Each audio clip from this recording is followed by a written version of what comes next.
Well, good day, ladies and gentlemen. It's been a long time coming, about 2 weeks actually, and finally got all the pieces I need for my water cooling loop thingamabob.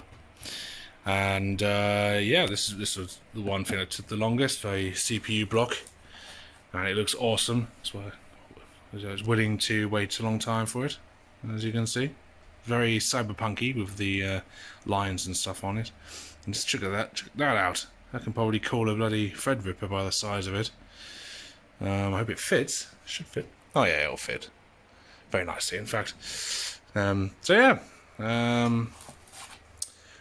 Where to start, really? Oh yes. The first thing, unfortunately was a bit of disappointment, is that this is the clear tube is the usual sort of tube you get for soft tubing. And yeah, this is the stuff that came with this kit. And it can bend really well before it kinks, literally like a almost 180-degree angle, or 90-degree, whatever. And it feels really sturdy. And when you put it on a fixture, I'll demonstrate that in a minute. It's hard to do stuff with one hand, but I wanted to do it with black tubing, and this is a tube that I got dodgily from China. Apparently the same sort of thing, PVC. However, unfortunately, as you can see, it kinks. It hardly bends before it kinks, and that's not the only thing that's wrong with it. And as if, for example, we'll be going in here like this and be kinking down towards the graphics card, it's just not gonna work for that. And well, of course, when it pumps liquid through it, it will probably stretch out and stuff, but that's not the only worrying thing. Right, the other worrying thing is that this is the clear tube. Even without the compression fixture on here, as she grips the tube and squeezes it against it, as you can see, it's pretty tight on there anyway. But of course, the compression fixture is just to make sure it really is properly water sealed. But even when you bend it like this, there's no play in the top. Tube stays on very well, so I was very confident. But with the black tube, as you can see, it goes on a lot easier. But also, when you kink it, well, it's hard to describe here now. Actually, without the there you go. It starts to come off. It's really is easy to come off like that. I could do it with one hand, and it's actually really hard to do this with the clear tubing with one hand. So I don't feel 100% confident, even with the compression fixture thing on, that this will even hold. So it probably will leak either immediately or sometime in the future when I'm not looking at the PC. So unfortunately, black tubes are out. So which actually doesn't matter that much, because I actually need to put some anti-algae and anti-corrosive stuff in this water anyway, because this is just distilled water. And with this kit, they actually provide it in the colorant, so there's a colorant in there as well as the liquid algae crap. Of course, I can go for UV green or blue or just red or cherry red, so I'm going to go for the cherry red and just make it all red. So it's going to be red tubing.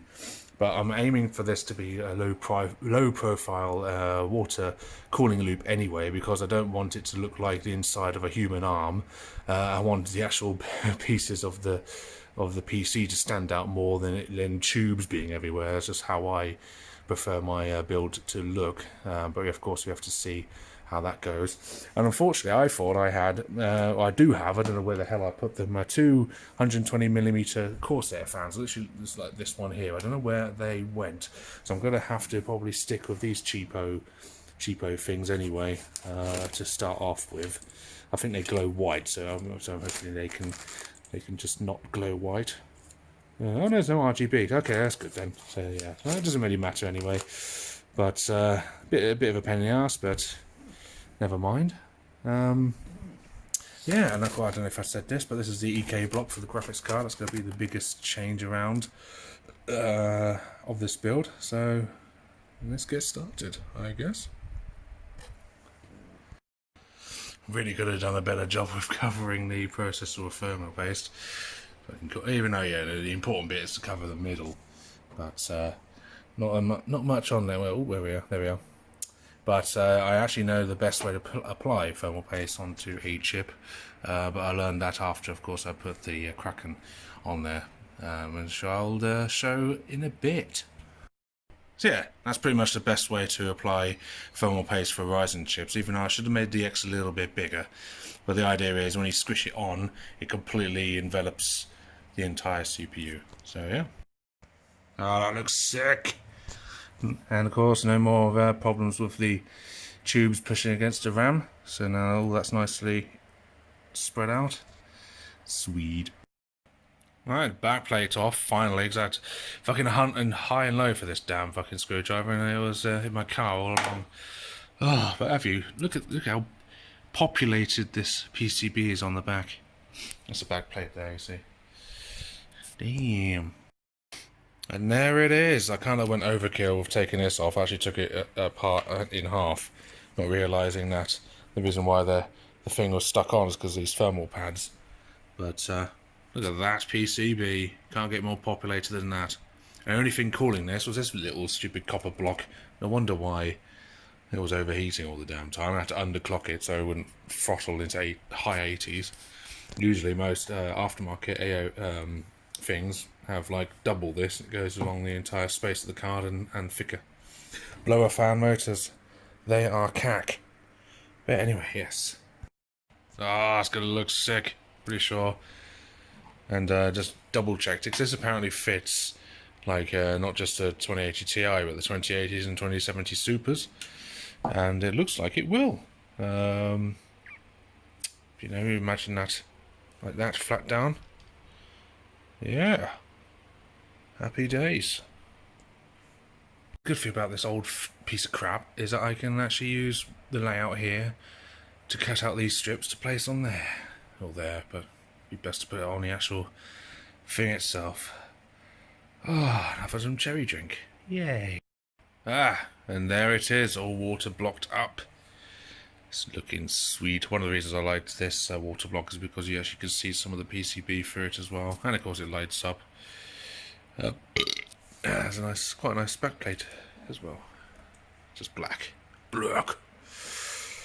Right, so now the main core component is put in. Oh yeah, fuck.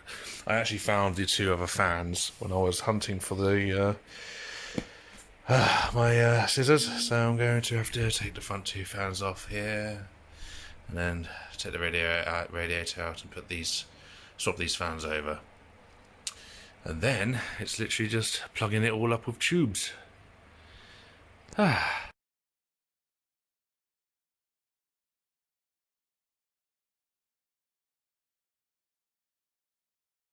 Oh, well, God, this is like the next day. It's been a much more of a pain in the butt than expected, and it's still not done. This is a second sort of arrangement I have.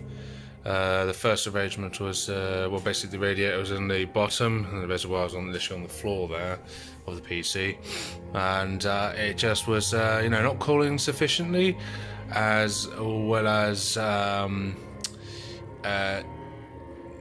well, yeah, another thing is the actual RGB inside of this GPU block is screwed. It only will display like aqua blue, and I noticed at the bottom left corner where like the end of the RGB is like it was molten hot.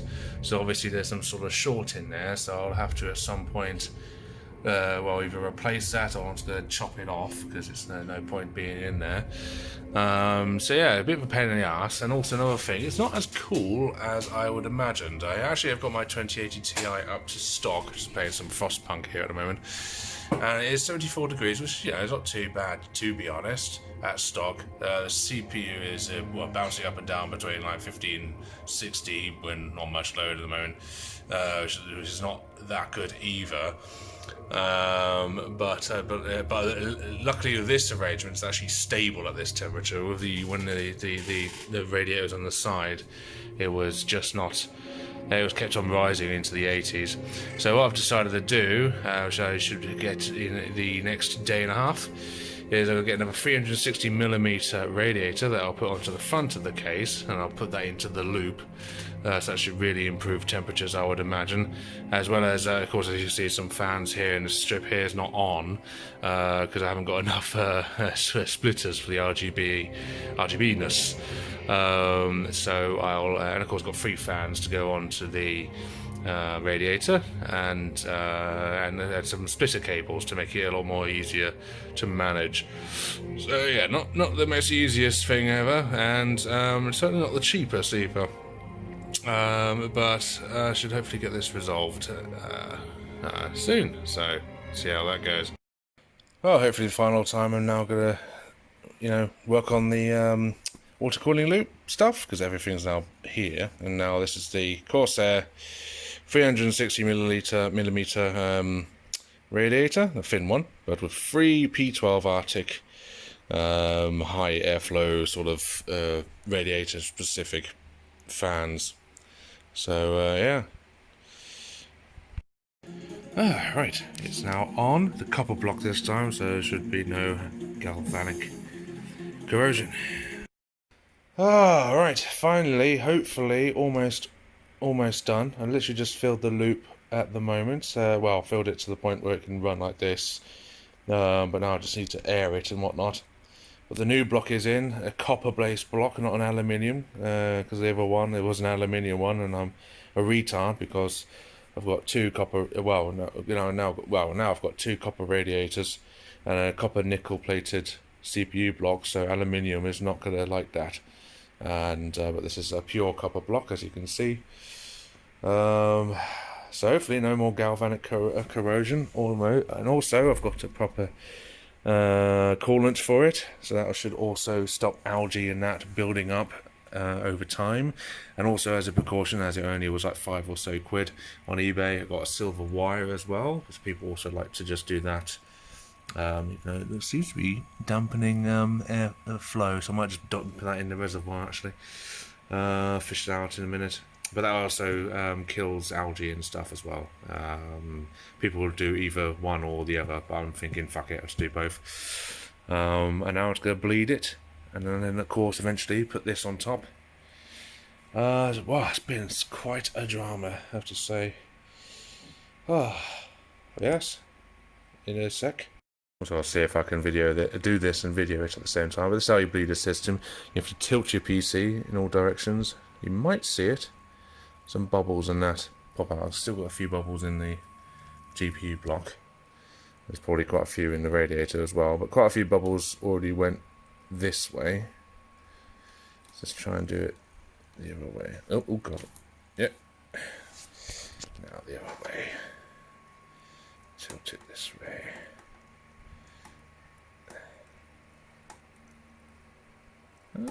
Seems to be alright. It's a lot easier actually with this fluid, because this usually sounds like gravel for ages if you just do it with distilled water and then additives added to that. But with this, it's a lot easier. It's so quiet at the moment. So, and right, and there it is. Hopefully, the completed loop. We're literally just finishing bleeding the air out of it. I noticed actually, because I've been running it for a few days now, fairly happy with the results. However, what I did notice, like a complete idiot, is these 3 fans I actually put the wrong way around. So what they were doing, now they're the right way around, they were the other way around, and so what was happening, these fans were blowing air in, and then these fans are trying to blow air back. So it's like just doing this. Idiot. Funnily enough, now that they are the right way around, because they're the P12 Arctics, probably mentioned before, they can move up to 54 CFM, which is quite a lot. Usually most fans only do up to 38 or something. Now there's quite a lot of air coming through, funnily enough. Now we'll see what the temperatures are actually, final temperatures are at. Idling at the moment, GPU is at 30. And the CPU, Ryzen always bounces up and down for some reason, but it's usually below 30. If we see here, where's my mouse cursor? There we go. Yeah, 28, it bounces up to like 30 something every now and then, 35, unless there's a little load. So that's good so far. Yeah, now of course I've got this another big air bubble there, which is I almost got rid of last time, but this air bubble was a pain in the butt to get rid of, so I'm just going to leave it there because it doesn't really matter that much. This is where the GPU core is. As long as there's water here, that's the most important thing. The memory is like there's a strip of memory down there and down here, and that's also the second hottest component. This is just whatever. Can't be asked to unplug it all. I've been refilling and unfilling this so many times. Yeah. So what was I going to say now? I can't even remember now. Yeah, I'm going to test it on load once I put the side on and everything. But yeah, glad of it so far. Tissue there just in case. Yeah, about it really. At the moment. Oh yes, there she is. Just as I finished that clip, make sure I done it like wrong 2 or 3 times to really tighten the back of this, but not tighten it too hard. That's the problem really, because of course the expensiveness of this card, I didn't really want to break it. So every time I was tightening the 4 screws at the back where the GPU core is, I was doing it obviously too carefully. And what my recommendation is, because it's very hard to basically tell how hard you should tighten it, but just tighten it as hard as you can just with the fingers. So really tighten it with the fingers until it goes no more. Don't use the wrist, like if you like really. Well, woof. I just had one long little session of Heaven Benchmark, and my god, it was going up to like 60, 69 degrees before, but now it looks like it's stabilized on 55.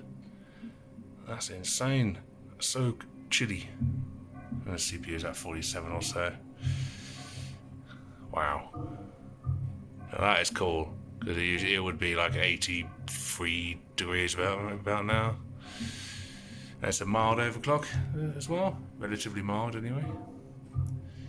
So yeah, finally got it right. Got it all set up.